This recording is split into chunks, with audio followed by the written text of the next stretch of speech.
Friends, Telugu పంచాంగం ప్రకారం ప్రతి ఏడాది భాద్రపద మాసంలోని శుద్ధ చవితి రోజున గణేష్ చతుర్థి పండుగను జరుపుకుంటారు. అయితే వినాయక చవితి పండుగను ఎందుకు జరుపుకుంటారు, వినాయకునికి మొదటి పూజ ఎందుకు చేస్తారు, ఈ పండుగను ఎవరు ముందు ప్రారంభించారనే ఎన్నో ఆసక్తికరమైన విషయాల గురించి ఈ వీడియోలో తెలుసుకుందాం. అది తెలుసుకునే ముందు మీరు కనుక మన ఛానల్ని ఫస్ట్ టైం చూస్తున్నట్లయితే ఇప్పుడే సబ్స్క్రైబ్ చేసుకోండి. హిందూ పురాణాల ప్రకారం దేవుళ్ళందరిలో మొట్టమొదటి పూజ వినాయకుడి నుంచే ప్రారంభమవుతుంది.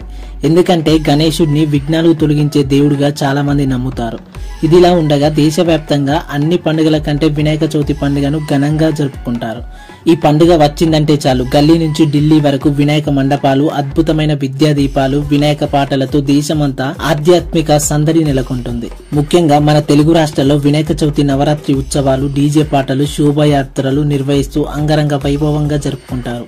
ఈ నేపథ్యంలోనే ఈ ఏడాది సెప్టెంబర్ 7వ తేదీన శనివారం నాడు గణపతి పండుగను జరుపుకోనున్నారు. తెలుగు పంచాంగం ప్రకారం ప్రతి సంవత్సరం భాద్రపద మాసంలోని శుక్లపక్షంలో వచ్చే 4వ రోజున గణేష్ చతుర్థి పండుగను జరుపుకుంటారు. హిందూ పురాణాల ప్రకారం విఘ్నాలు తొలగించే వినాయకుడికి ప్రతి ఒక్కరూ మొట్టమొదటి పూజను చేయాలి.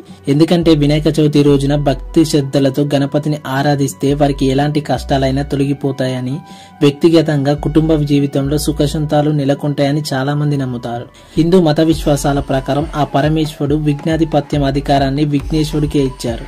హిందూ మత విశ్వాసాల ప్రకారం భాద్రపద మాసంలోని శుద్ధ చవితి రోజున వినాయకుడు జన్మించాడు. అందుకే పవిత్రమైన రోజున గణేష్ చతుర్థి పండుగను దేశవ్యాప్తంగా ఘనంగా జరుపుకుంటారు.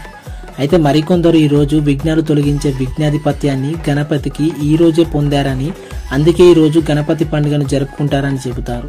గణపతి పండుగను మొట్టమొదట ఛత్రపతి శివాజీ మహారాజ్ ప్రారంభించినట్టు చరిత్ర ద్వారా తెలుస్తుంది. శివపార్వతుల పుత్రుడైన గణేష్ ఉత్సవాలు ప్రతి ఏటా మహారాష్ట్రలో ఘనంగా నిర్వహించేవారట. మరో కథనం ప్రకారం ఈ గణపతి పండుగను పశ్చిమ బెంగాల్ బాలగంగాధర్ తిలక్ ప్రారంభించారని, ముందుగా 3 రోజుల పాటు ఉత్సవాలు జరుపుకొని ఆ తర్వాత నిమజ్జనం చేసేవారట. అయితే ఇది క్రమంగా ఇప్పుడు 5 రోజులకు 9 రోజులకు పెరిగింది. ప్రస్తుతం కొన్ని ప్రాంతాల్లో 3, 5 లేదా 9 రోజుల తర్వాత శోభయాత్రలు నిర్వహించి నిమజ్జనం చేయనున్నారు. మరి ఇది ఈ రోజు వీడియో. మరిన్ని లేటెస్ట్ వీడియోస్ కోసం మన ఛానల్ ని సబ్స్క్రైబ్ చేసుకోండి. అలాగే గణేశుడి వాహనం ఏంటో ఖచ్చితంగా కామెంట్ చేయండి. ఫ్రెండ్స్, ఇంట్లో ఏ శుభకార్యం తలపెట్టినా, ఏ పూజలు చేసినా ముందుగా గణపతిని పూజిస్తారు. మొదటి పూజలు అందుకునేది గణేశుడే. ప్రతి గుడిలో ఇంట్లో గణపతి విగ్రహం ఉంటుంది. ఏ పూజా కార్యక్రమం నిర్వహించినా, ఏ పని కొత్తగా తలపెట్టినా గణపతిని పూజిస్తారు. మరి మొదటి పూజ గణపతికి ఎందుకు చేస్తారో తెలుసా? దాని గురించి మనం తెలుసుకునే ముందు మీరు మన ఛానల్ని ఇంకా ఫస్ట్ టైం చూస్తున్నట్లయితే సబ్స్క్రైబ్ చేసుకోండి. వినాయకుడు కష్టాల నుంచి ఆదుకుంటాడని, ఏ పని తలపెట్టినా అడ్డంకులు రాకుండా రక్షిస్తాడని భక్తులు నమ్ముతారు. ఏ పూజ చేసినా మొదటి పూజ గణేశుడికే.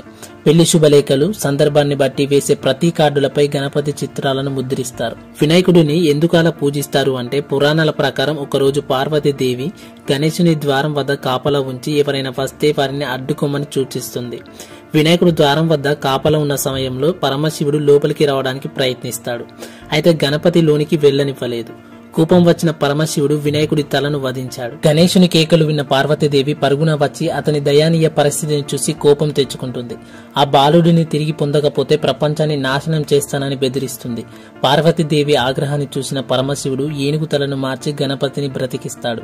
అంతేకాదు, గణేశుడిని పూజించకుండా ఎలాంటి పూజలు చేయకూడదని వరం ప్రసాదించాడు. శివుడు గణపతికి అపారమైన శక్తిని కూడా అనుగ్రహించాడు. యోగా విశ్వాసం ప్రకారం గణపతి మూలాధార చక్రాన్ని నియంత్రిస్తాడని చెబుతారు. ఆయన జ్ఞానాన్ని ప్రసాదిస్తాడు. అందుకే ఏదైనా పనులు ప్రారంభించే ముందుగా ఆయన ప్రార్థిస్తారు. ఫ్రెండ్స్, అలాగే వినాయకుడికి ఏ వంటకాలు అంటే ఇష్టమో ఖచ్చితంగా కామెంట్ చేయండి. లైక్ చేయండి, షేర్ చేయండి. ఇలాంటి వీడియోస్ మిస్ కాకుండా ఉండడానికి మన ఛానల్ని సబ్స్క్రైబ్ చేసుకోండి. Thanks for watching.